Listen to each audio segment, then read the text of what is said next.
Senin siang, Menteri Pertanian Syahrul Yassin Limpo diperiksa KPK. Selama 3 jam, Syahrul dimintai keterangan tim penyidik terkait dugaan korupsi di institusi yang dipimpinnya tersebut. Usai diperiksa, Syahrul menyebut jika dia diperiksa secara profesional. Dia juga berjanji akan tetap kooperatif jika KPK kembali memanggilnya untuk diperiksa. Alhamdulillah, panggilan ini sudah jalan dan saya sudah diperiksa secara profesional. Saya terima kasih dan saya tetap akan kompromi, akan kooperatif, kapanpun dibutuhkan saya siap hadir. Oke, Pak, tadi apa aja yang didalamin Pak oleh tim penyelidik KPK Pak? Saya kira apa yang dilakukan KPK sudah sesuai dengan SOP, sesuai dengan prosedur, dan saya sudah menyelesaikan semuanya itu dengan apa yang saya bisa. Dalam dugaan kasus korupsi di Kementerian Pertanian, KPK telah memeriksa sejumlah pejabat dan ASN. Di antaranya, Sekjen Kementan Kasdi Subagio dan Direktur Alat dan Mesin Pertanian Muhammad Hatta. KPK tidak menampik soal dugaan gratifikasi pejabat eselon di Kementerian Pertanian. Jadi yang perlu sebagai pemahaman, korupsi itu ada 30 tipologi. Tidak hanya pasal 2, pasal 3 yang selama ini kita tahu ya, misalnya berhubungan dengan kerugian keuangan negara. Tetapi 28 tipologinya sangat mungkin, baik itu gratifikasi, jabatan, konflik of interest dalam pengadaan, sampai menghalangi proses penyidikan, penuntutan, dan persidangan, itu bagian dari tindak pidana korupsi. Nah, nanti dalam proses analisisnya pasti mengarahnya ke sana. Apakah ditemukan peristiwa pidana korupsi dengan 30 tipologi atau tidak? Kalau kemudian ada, pasti kami kemudian cari jawaban secara hukum. Siapa yang dapat ditetapkan sebagai tersangka dalam... Syahrul Yassin Limpo menjadi menteri kedua dari Partai Nasdem yang masuk dalam pusaran kasus korupsi. Sebelumnya, Menteri Komunikasi dan Informatika Johnny G. Plate ditetapkan sebagai tersangka oleh Kejaksaan Agung. Plate terjerat kasus pengadaan BTS 4G Bakti.Kominfo yang diduga merugikan negara lebih dari 8 triliun rupiah. Berkaitan atau tidak, banyak pula pihak yang pada akhirnya menduga jika para menteri Nasdem ini menjadi imbas pertarungan politik jelang Pilpres 2024. Seperti diketahui, Nasdem mengambil arah politik yang berbeda dari partai penyokong pemerintah dengan mendukung Anies Baswedan di Pilpres tahun depan. Lalu, apa yang sebenarnya terjadi? Tim Liputan Kompas TV.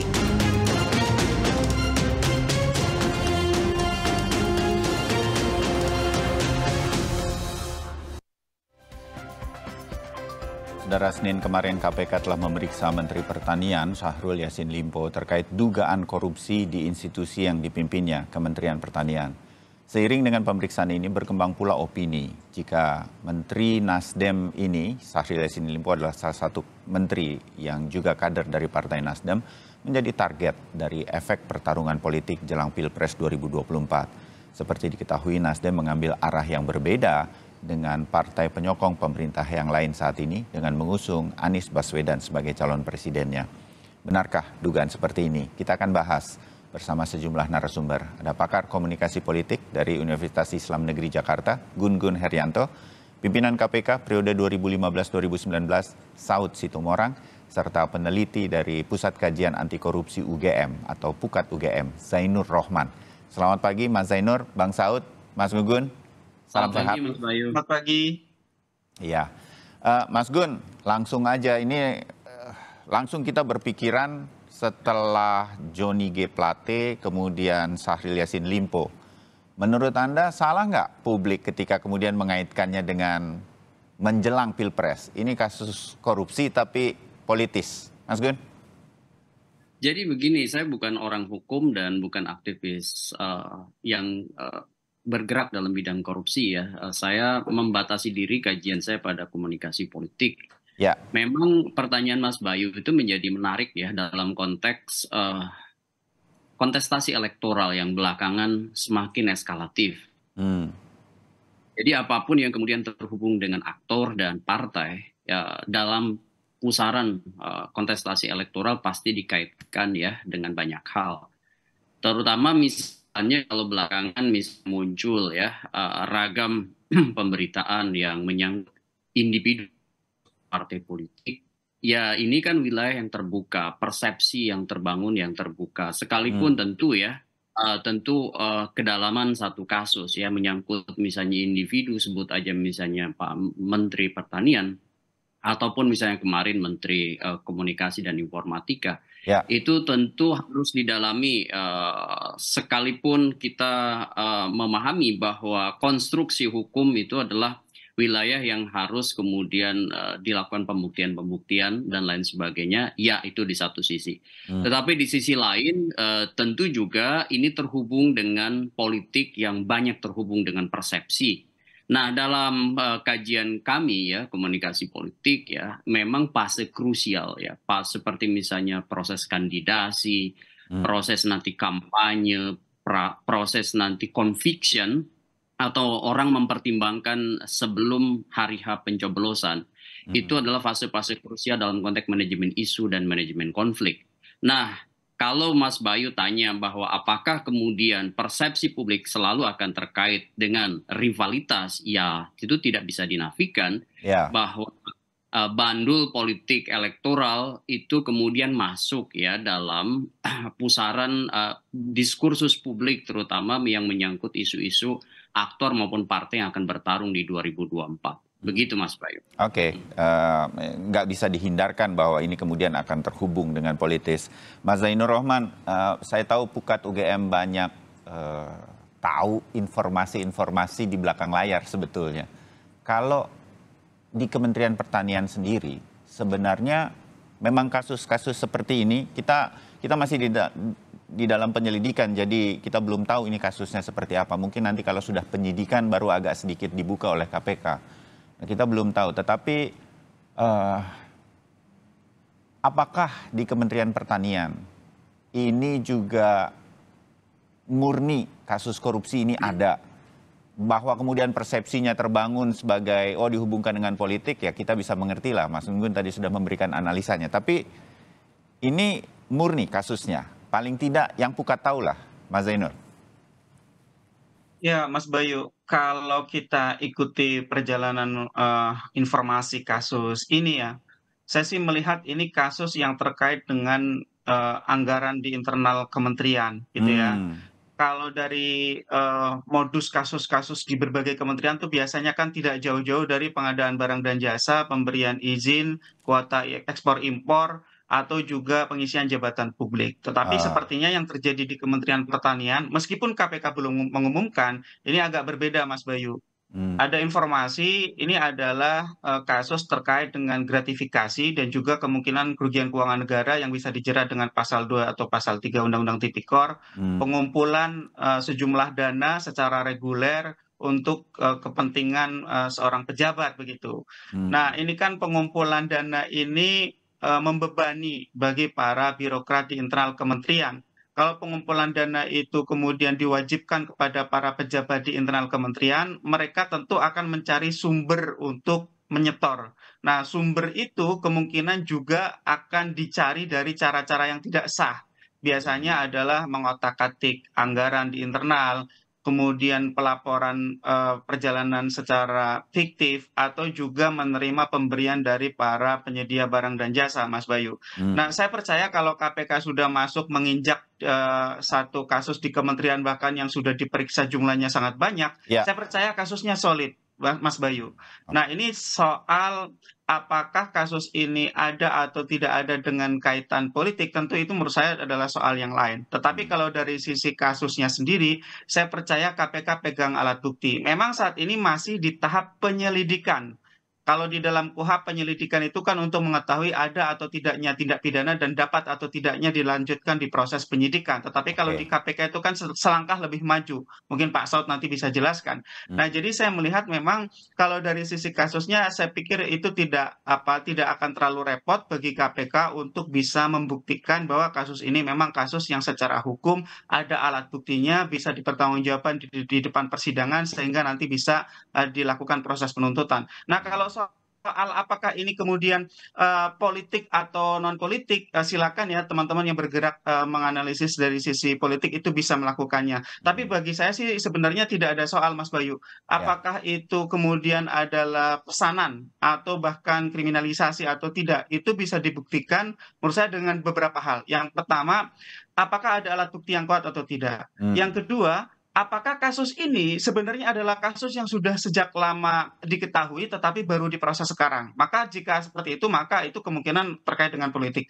Atau yang ketiga, kalau aparat penegak hukum memiliki alat bukti keterlibatan pihak-pihak lain yang sedang berada di kekuasaan tetapi berasal dari partai politik yang berbeda, ketika itu tidak diproses, maka itu kemudian ada yang disebut dengan tebang pilih, maka itu bisa disebut sebagai politisasi. Tetapi selama ada alat bukti yang kuat gitu ya, saya sih lebih suka semuanya saling buka, Mas Bayu, daripada mereka saling menutupi gitu ya. Nah, atau yang kedua, inilah kalau memang benar ini ada unsur politiknya, inilah pentingnya adanya pengimbang di pemerintahan, tidak semuanya berada di dalam. Kalau ada yang mengimbangi kan setidak-tidaknya yang mengimbangi ini pertama bisa saja akan diserang oleh yang sedang di dalam. Atau yang kedua, yang mengimbangi yang di luar itu kan akan melakukan pengawasan terhadap mereka yang ada di dalam. Ya daripada mereka saling tutup, lebih baik saling bongkar, Mas Bayu. Terbayang kita sekarang mengenai kasusnya dari Pukat UGM, terutama Mas Zainur Rohman. Dan kasus ini kita yakini sampai saat ini, tentunya kalau KPK sudah seperti saat ini memeriksa banyak kasus, memeriksa banyak saksi, ini solid. Lepas dari ini politis atau tidak, saya rasa angle atau cara berpikir Pukat bahwa kasus korupsi harus terus dibongkar, apapun alasannya, kita bisa pahami. Nah, saya ke Bang Saud kalau begitu. Memang bisa KPK, ya pengalaman Bang Saud lah ketika memimpin KPK. Ada pesanan-pesanan, kasus tiba-tiba muncul, kok timingnya itu loh Bang Saud bisa saat-saat ini begitu. Ini kan jadi kayak pressure. Izinkan saya kemudian merasakan kebatinannya kita publik kemudian susah kita persepsi yang seperti Mas Gun katakan nggak menghubungkannya dengan politis. Kalaupun hari ini saya meyakini kasusnya pasti solid nih, pasti ada kasus korupsinya, kita tinggal dengar gitu. Bang Saud, memang timingnya bisa diatur dan yang ngatur ini bisa orang lain di luar KPK. Bang Saud. Ya, jadi memberantas korupsi itu memang kita harus bawa semua teori masuk di dalamnya.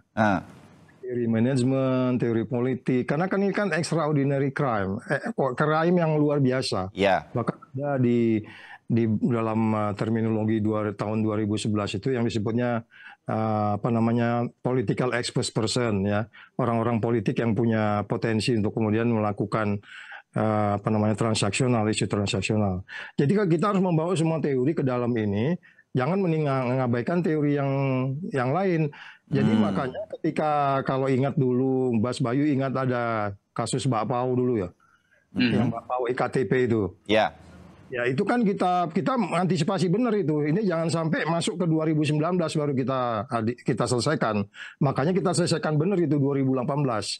Jadi kita harus memang ya memang kalau memberantas korupsi di mana ada orang yang high profile person di sana ya pasti noisy, berisik gitu ya. Makanya saya sependapat dengan Mas Zainur tadi, ini kronologisnya gimana ini. Nanti kita bisa lihat nih, ya kan. Kalau sudah lama kenapa baru sekarang, kalaupun sekarang kenapa biasanya kasusnya itu kan kalau Kementerian Pertanian itu kasus-kasus besar. Itu makanya Menteri Pertanian sebelumnya itu bilang ke kita waktu itu, Pak Saud jagain kita ya. Kalau Pak Saud nggak bisa jaga di sini, patung Pak Saud aja taruh di gedung ini gitu. Jadi gini, sebenarnya KPK itu punya kendali untuk membuat persepsi publik atau siapapun bisa betul-betul fokus pada kasus korupsinya, tidak dibawa kemana-mana. Sebetulnya bisa, begitu ya Bang Saud? Iya, itu saya bilang tadi, kalau sudah mulai kegiatan pesta nasional ini kita harus hati-hati karena nggak bagaimanapun orang akan melihat itu. Karena kan kita bicara Indonesia. Iya. Kepercayaan, apalagi di tengah KPK yang sekarang sangat menjunam kayak gini, dewasnya kayak begitu. Dia mengeluarkan angka di tahanan gede. Kalau angka di tahanan menyangkut pegawai dia kencang, menyangkut pimpinan dia nggak kencang kan gitu kan. Jadi ini kan semua bagian-bagian yang bisa kita lihat. kalau dikatakan nggak ada kaitan dengan politik, naif juga kita.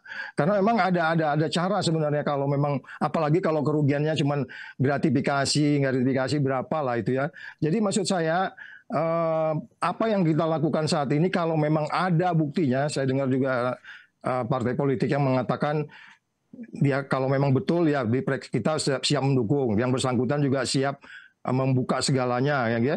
Nah, ini kan terlihat bahwa ada niat baik dari tersangka gitu. Justru kita jadi melihat niat lainnya atau niat jahatnya dari penyidik kan gitu ya.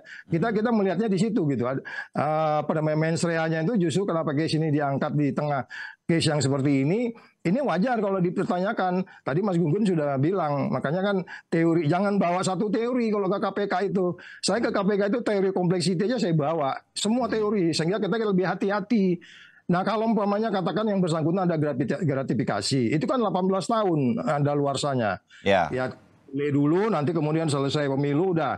Jadi ini saya katakan kembali lagi, agak naif kalau kita katakan ini tidak ada kaitan dengan politik. Itu kesimpulan saya, Mas Bayu. Ya, oke. Mas Gun, Anda setuju dengan Bang Saud nih, mantan pimpinan KPK soalnya. Jadi agak sulit bahwa ini nggak ada by design.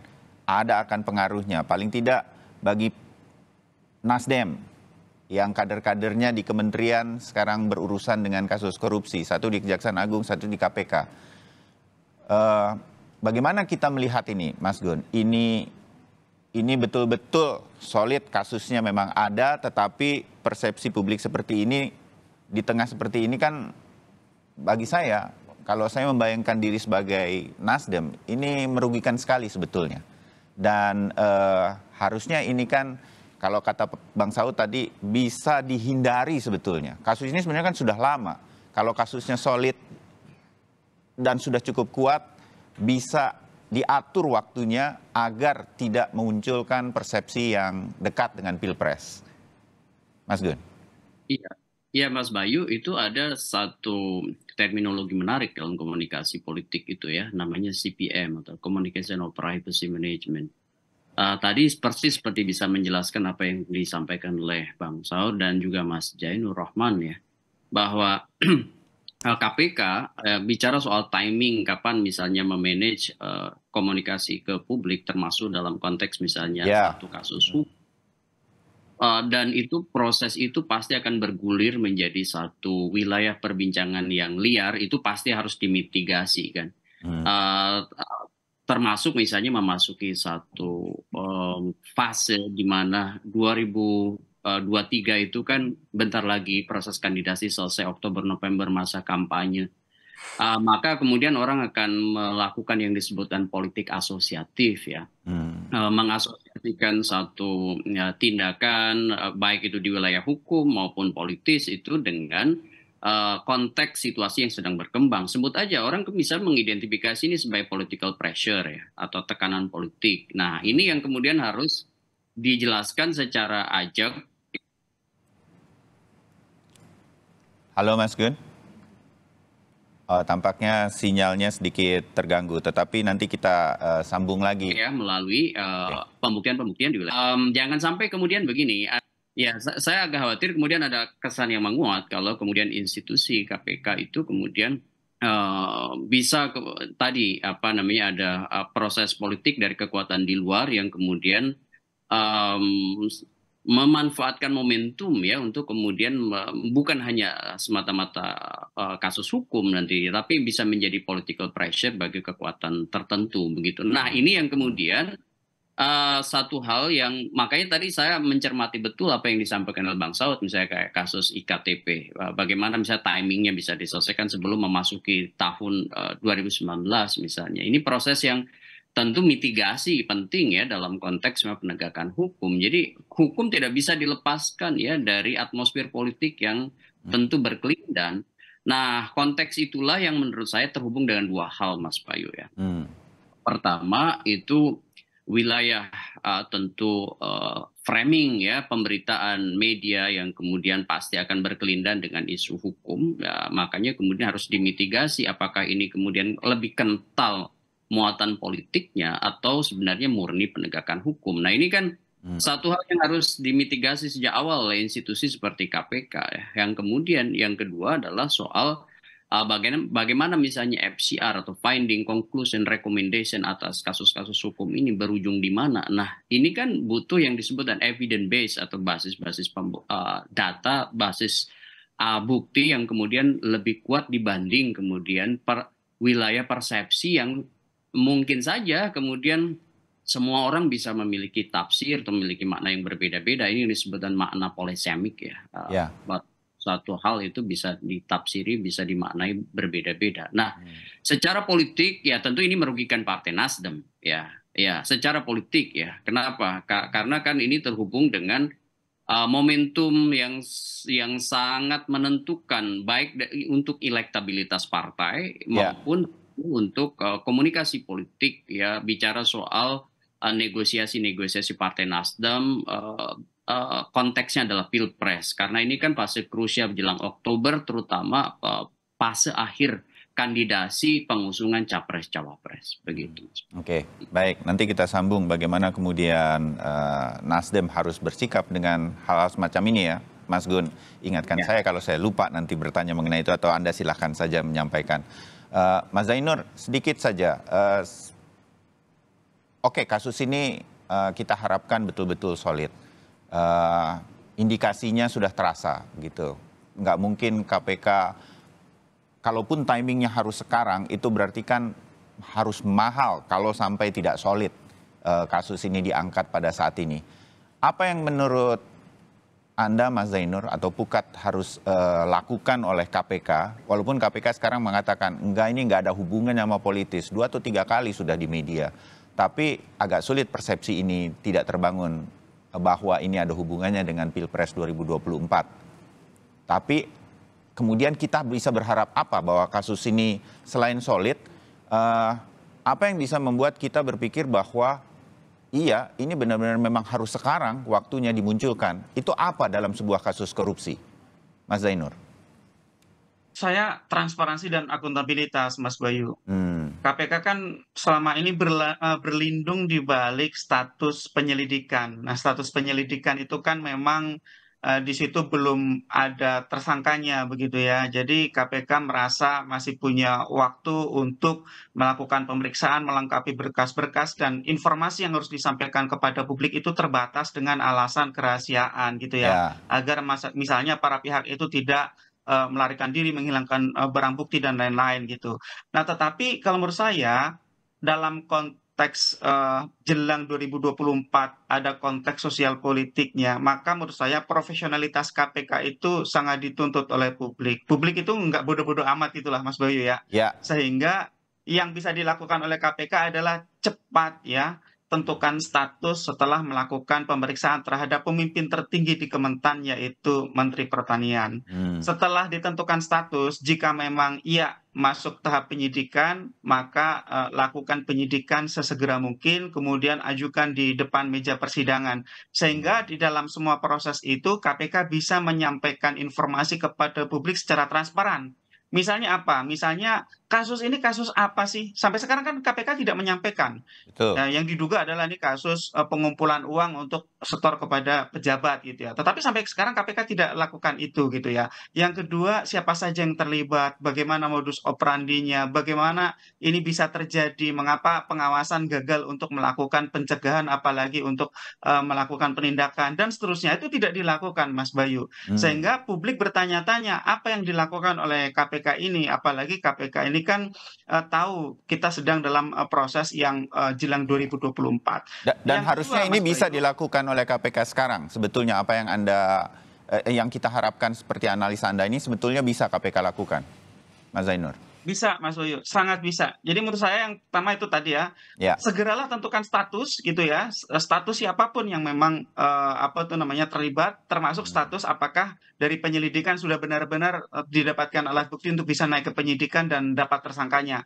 Yang kedua adalah sampaikan informasi secara jelas kepada publik begitu ya. Yang ketiga, jangan mengulur-ulur waktu ya, gunakan waktu sebaik mungkin gitu ya.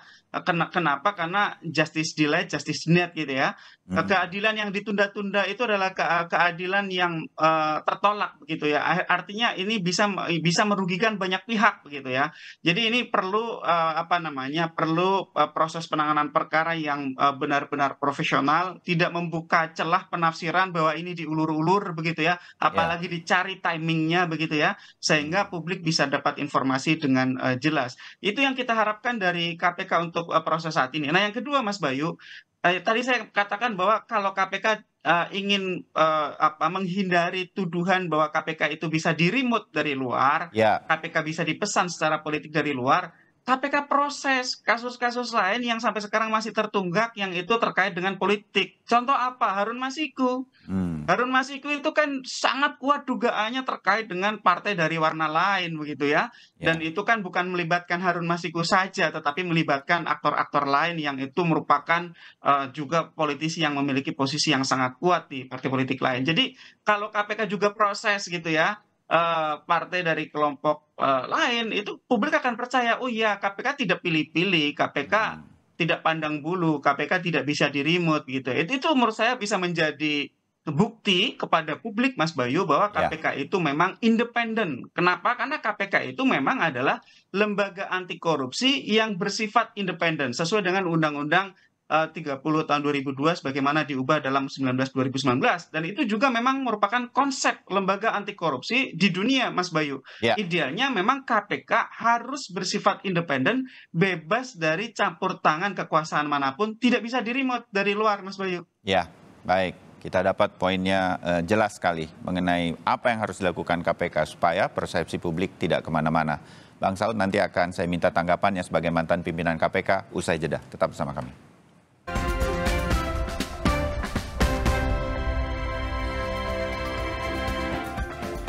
Ya, saudara, kami lanjutkan dialog kami berkaitan dengan ada Menteri Kader Partai Nasdem yang juga tersangkut dugaan kasus korupsi dan sekarang sedang ditangani kasusnya oleh KPK. Masih ada Gun-Gun Herianto, analis politik atau komunikasi politik, Saud Situmorang, mantan pimpinan KPK, Zainur Rohman, peneliti Pukat UGM. Sebelum jeda tadi Mas Zainur memberikan analisanya, saya ambil garis bawah tebal, stabilo, kasih tanda petik, KPK harus tidak boleh tebang pilih. Kasus ini ada hubungannya dengan partai tertentu, Nasdem. Ada juga Harun Masiku yang juga sampai sekarang belum jelas penanganannya, juga terkait dengan sebuah partai politik. Nah, kalau dua-duanya ini dikerjakan oleh KPK sebagai PR oleh KPK untuk pemberantasan korupsi, mungkin saya sebagai publik tidak terlalu punya banyak kesempatan punya persepsi yang berbeda-beda seperti kata Mas Gun tadi. Bang Saud, Anda setuju hal analisa dari Mas Zainur tadi, Bang Saud? Ya, jadi memang saya berpikiran begini, bahwa kalau memang mereka ditugasi dalam arti memang memberantas korupsi secara perform gitu ya, secara berintegritas gitu, tentu tidak akan menimbulkan tanya-tanya. Saya selalu mengatakan tandanya politicking itu kan kasus gampang dibikin susah, kasus susah dibikin gampang. Ini kan sebenarnya kasus gampang ini kok dibikin susah kayaknya gitu. Ini sederhana banget ini kalau memang betul kasusnya SPJ, di setiap SPJ yang ngambil uang sekian gitu ya. Itu kan terbukti banget, itu easy gitu. Jadi maksud saya kasus gampang dibikin susah, yang susah malah dibikin gampang gitu ya. Itu menunjukkan politicking-nya sedang terjadi di sana. Nah, oleh sebab itu saya mengatakan kalau memang kita masih mau berpikir bahwa, kalau masih mau ya, tapi saya pikir nggak bisa diharap lagi ya sampai nanti presiden barunya muncul lah ya, undang-undang KPK yang dikembalikan dan seterusnya. Nah, kalau kita kembali kepada prosesnya, sekali lagi saya harus menekankan, kalau memang terbukti ada gratifikasi atau apapun bentuknya, apakah itu pasal 2, pasal dan seterusnya, pasal 5, pasal 12 dan seterusnya, itu kita harus bawa ke meja pengadilan. Nggak bisa dong favoritism. Tapi pada bagian lain, kita kan memahami bahwa persoalan internal KPK ini kan sudah terbukti bahwa mereka tuh saat ini kacau balau bener gitu. Sudah nggak kayak organisasi penegak hukum. Sudah mirip-mirip sekali organisasi politik gitu, menarget politik, ya kan? Jadi sekali lagi kalau kita memang masih mau melakukan penegakan hukum dengan rumus-rumus penegakan hukum, terlebih extraordinary crime ini, ya mereka harus extraordinary hati-hati, extraordinary smart, termasuk yang saya bilang itu, bila kita 2018 karena 2019 akan pemilu, kasus iktp itu kita speed up supaya nggak ada kesan-kesan di politiking. Ya. Kenapa Bang Saud mengatakan KPK sekarang lebih ada politis? KPK berkali-kali kita kejar juga bahwa mereka mengatakan kasus ini nggak ada politisnya. Mau di Johnny G. Plate maupun di kemungkinan Syahrul Yassin Limpo. Bang Saud, apa tanda-tanda yang menguatkan itu menurut Bang Saud sebagai mantan orang dalam di KPK? Ya, kita kan tahu mereka sekarang di bawah partai politik yang mana. Kan sudah ada bukti-bukti dia ketemu dengan bilateral dengan seorang pimpinan parpol. Kan itu udah menunjukkan bukti-bukti itu nggak bisa kita hilangkan begitu saja bukti-bukti itu. Ya kan? Bahkan ada videonya. Kemudian kita lihat juga kalau kita kaitkan dengan kasus yang lebih spesifik. Tadi Mas Jainur sudah nyebut soal soal kasus Harun Masiku. Terus kemudian kasus yang terkait dengan bansos itu kan sudah ada nama satu yang sebenarnya sudah bisa ditersangkakan, terkaitkan juga dengan politiknya partai politiknya yang terkait dengan Harun Masiku. Semua kasus-kasus itu kan udah diperiksa Dewas mengatakan nggak terbukti, Bang Saud. Ya itu samanya saya bilang tidak terbukti itu apa? Jangan-jangan hanya seperti ketika dia nanya sama saya, Pak Saud dapat bukti dari mana? Bukti saya C3. Media, tapi kalau media nggak benar kan pasti orang protes.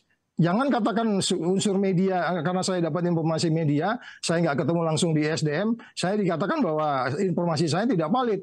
Ya tugas dia untuk mencari informasi kebenarannya. Jadi sekali lagi, kalau memang dikatakan ini tidak ada kaitan dengan politik, bukti-bukti menunjukkan dia sudah diremut kok.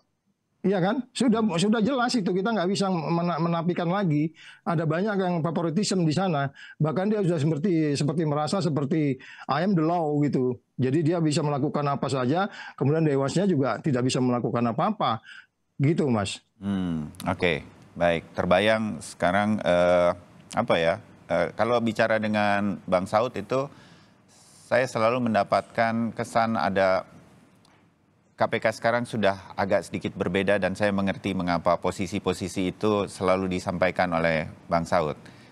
Saya ke Mas Gun sedikit.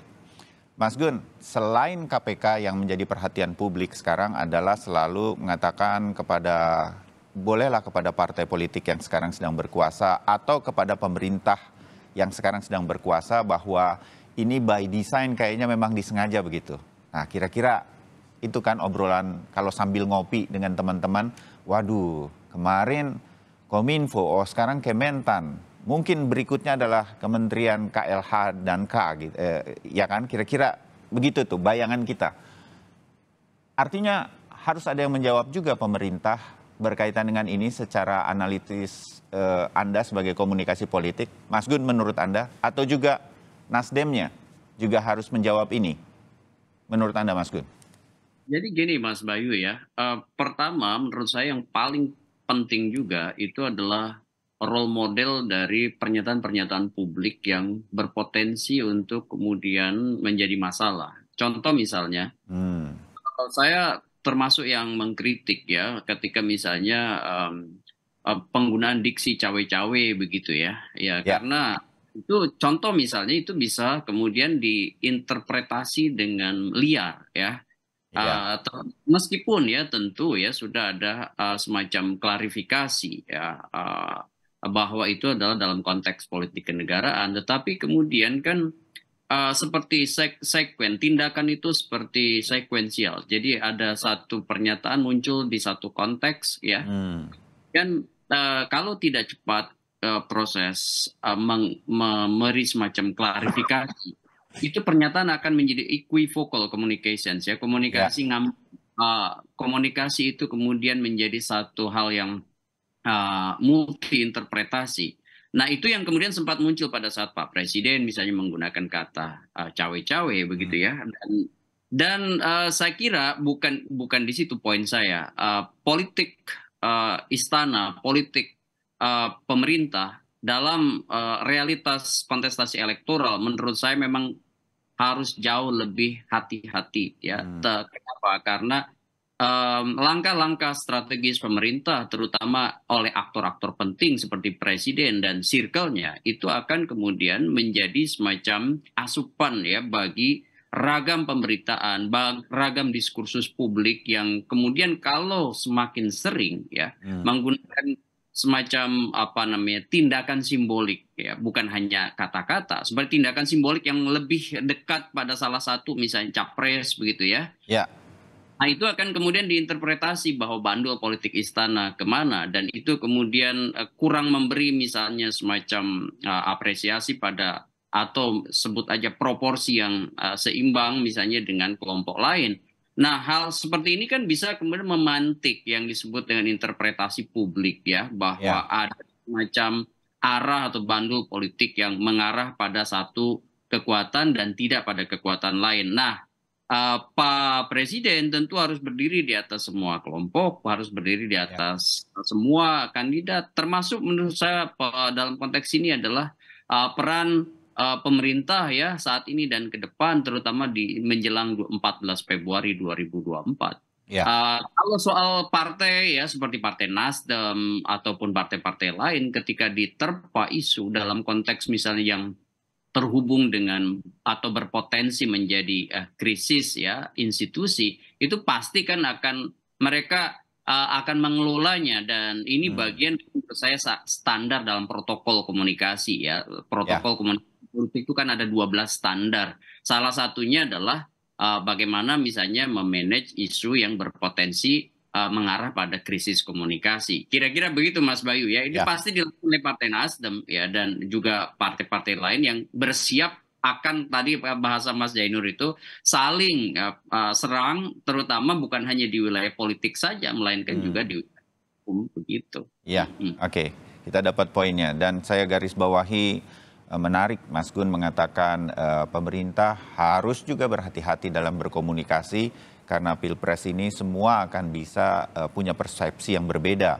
Setiap langkah, setiap ucapan dari pemerintah. Apalagi tokoh-tokohnya, spokesperson-nya lah, sampai ke presiden. Mas Zainur, koreksi saya. Ini kita kembali ke kasus di Kementerian Pertanian yang sekarang sedang diselidiki oleh KPK. Sejauh ini sudah ada Sekjen Kementan, Kasdi Subagiono, Direktur Alat dan Mesin Pertanian, Muhammad Hatta yang sudah diperiksa. Ini petinggi-petinggi ini di Kementerian Pertanian. Pak Menterinya juga sudah diperiksa hari Senin kemarin. Tapi seberapa besar kemungkinan dengan dugaan kita ini kasus berkaitan dengan anggaran, gratifikasi, pengumpulan dana untuk pejabat, akan menyeret, akan menjadikan tersangka? Saya memudahkan saja biar langsung Pak Menteri Pertanian saat ini akan bisa menjadi tersangka.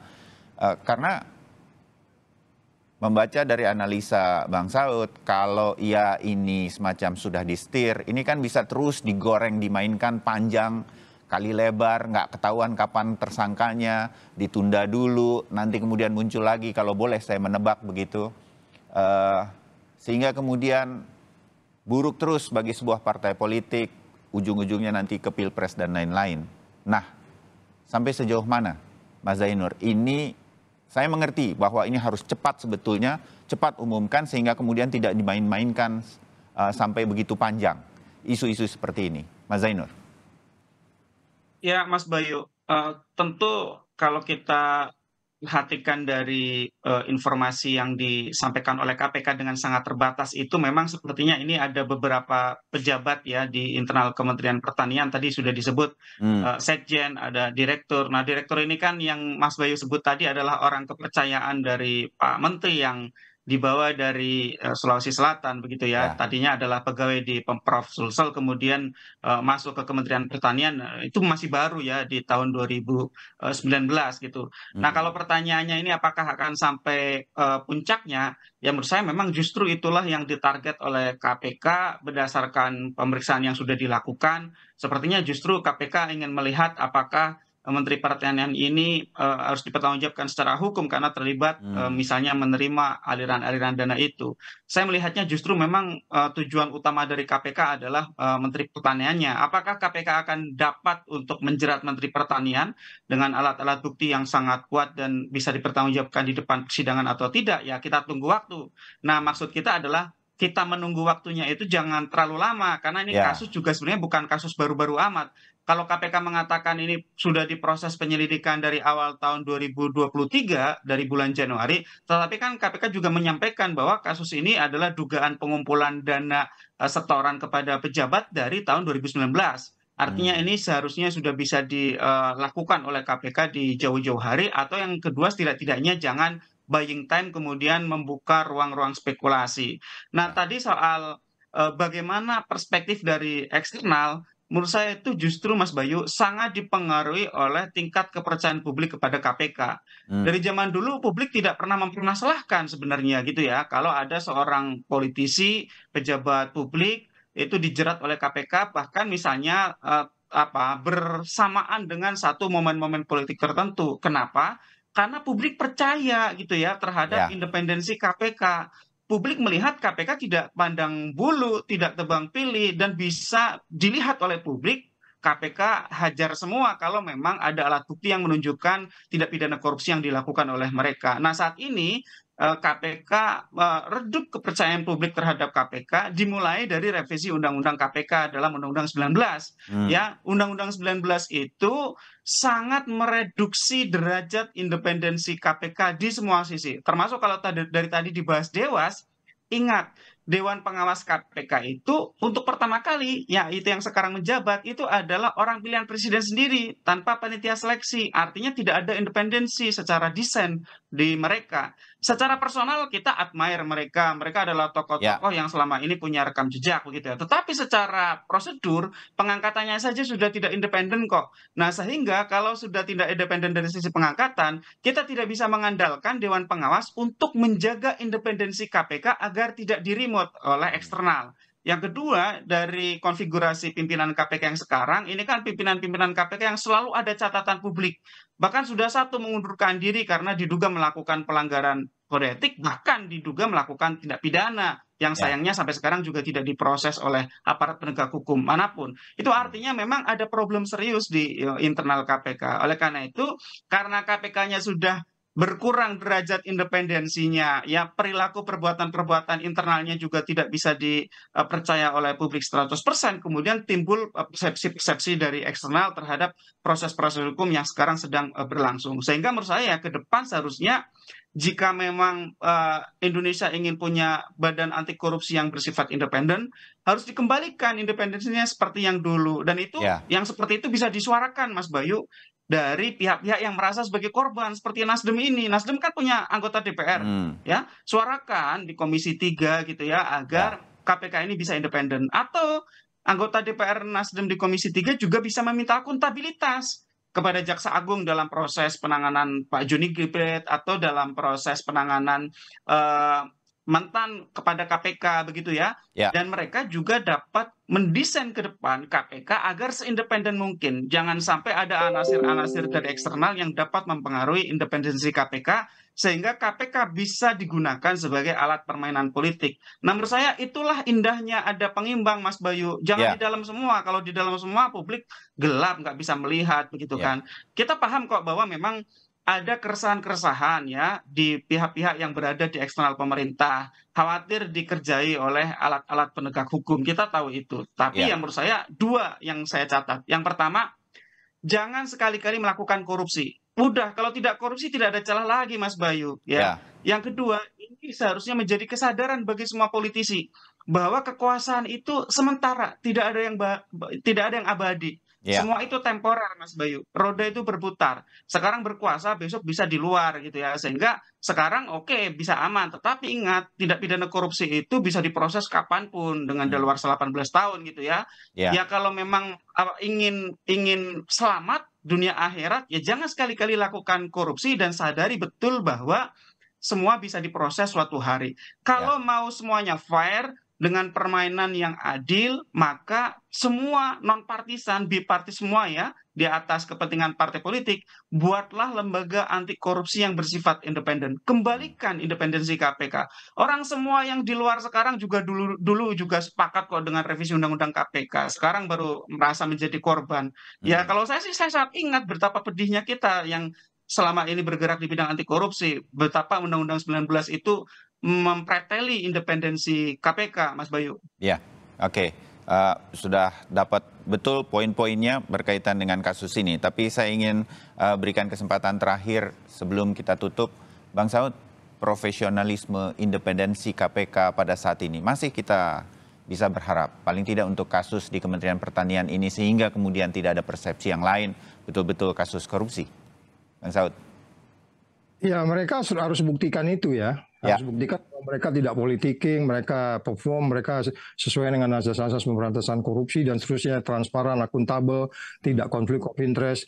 Kan tiga hal ini mewarnai pikiran mereka, keadaan di dalam. Nah, oleh sebab itu berikutnya adalah bagaimana kita yang berada di luar ini, civil society, ya harus mengawasi ini nih.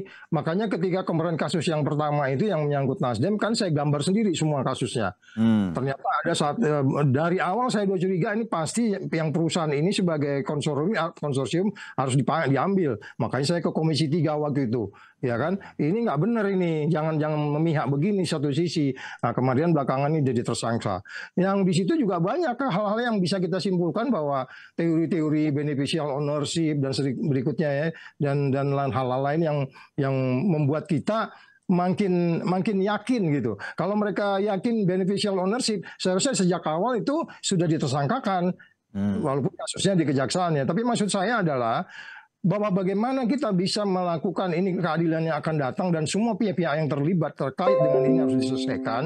Ya harus diselesaikan, jangan favoritism, jangan memilih sesuatu terus kemudian menyingkirkan yang mereka ada konflik of interest di sana.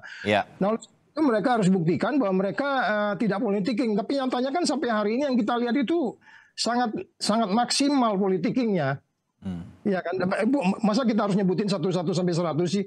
Ya kan, Harun Masiku, kasus kemudian yang cerita-cerita geledah di kantor DPP, terus kemudian kasus yang barang bukti hilang di Kalimantan, ya kan, 1 truk barang bukti hilang itu gila itu, ya kan, terus kemudian apa lagi, Mas Yainur hafal itu lebih 100 kali, gitu. Jadi maksud saya jangan dibilang ini tidak, kita punya fakta bahwa mereka itu sekarang favoritism. Kalau kita nggak mau bilang politicking lah gitu ya, memilih kasus gitu. Jadi ya udah, saya bilang udah kita biarin lah, pilih presiden yang benar, nanti undang-undang KPK kita kembaliin. Oke, sebagai sebuah harapan bagaimana kemudian perang terhadap korupsi nanti masih akan terus berjalan. Saya sebagai publik masih senang bisa berbincang terus dengan Bang Saud, Mas Zainur Rohman, dan juga Mas Gun-Gun Herianto untuk mengingatkan semua pihak sebetulnya tidak ada jalan sebetulnya untuk korupsi, dan kita sedang menuju terus ke sana sebagai sebuah optimisme. Walaupun kecil tapi cahayanya masih ada di ujung lorong sana. Bang Saud terima kasih, Bang Zainur terima kasih, Mas Gun terima kasih. Kita pantau terus situasi di Kementan yang sekarang sedang ditangani KPK.